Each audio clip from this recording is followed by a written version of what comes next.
Hello kayo ni Tik! Magluluto po tayo today ng clam.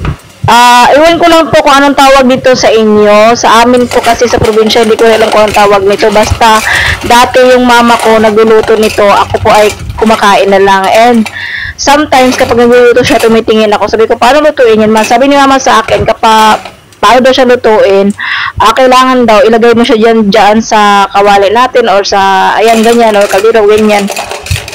Ilagay po natin dyan siya na wala pa siyang tubig. Ayan. And painitin lang po ng painitin yan. And kusa na rin daw po yung mag-o-open, sabi ng mama ko. And after that, kapag na-open na siya mga kainitiks, ayan, sa pagluto natin, kapag na-open na siya, and saka na po tayo magdadagdag po ng,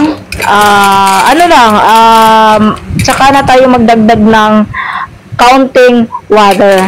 So, ayan po. Lalagyan na natin ng tubig mga kaintiks. Tingnan nyo naman mga kaintiks, malapit na po yung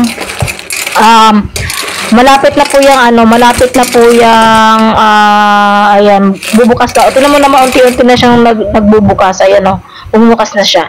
And alam niyo po mga kaintiks, ito yun po ang isa sa pinaka-favorite ko pong mga seafood. Ayan.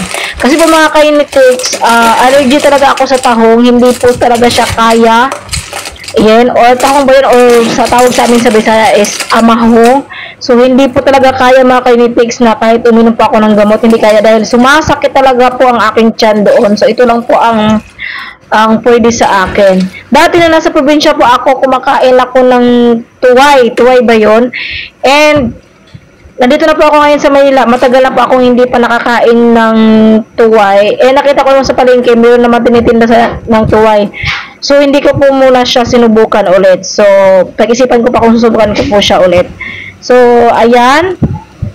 Ang mga ricados po nilagay ko po dyan, sibuyas, kamatis, at saka pamintang,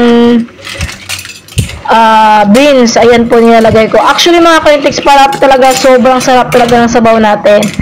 Maglagay po kayo ng tanglad. Naubusan po kasi ako mga kaintiks kasi po last week nagluto na rin po ako ng gulay and hinalo ko na po doon ng tanglad kaya naubusan ako. Yan na lang po yung mga ricados ang aking nilagay. And sobrang sarap na sarap ako dyan mga kaintiks. Nagluto na rin po ako ng longganisa and tinapa kasi po ayan po yung ulam ng aking jusawa. Ayan ang aking boyfriend. Ito po yung ulam niya.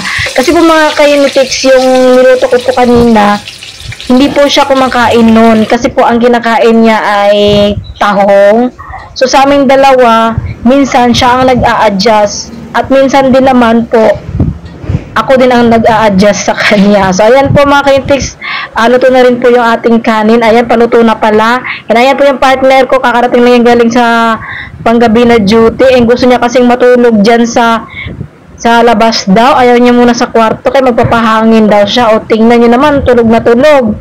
Ayan. Ito na nga po mga kainitiks, luto na po lahat. Ayan, super sarap yan mga kainitiks. Kaya, eto na.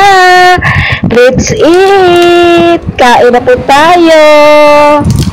Ayan po. Sobrang sarap nito mga kainitiks. I-try nyo na din po. Ayan, kain po tayo. Bye-bye. Nandito na lang.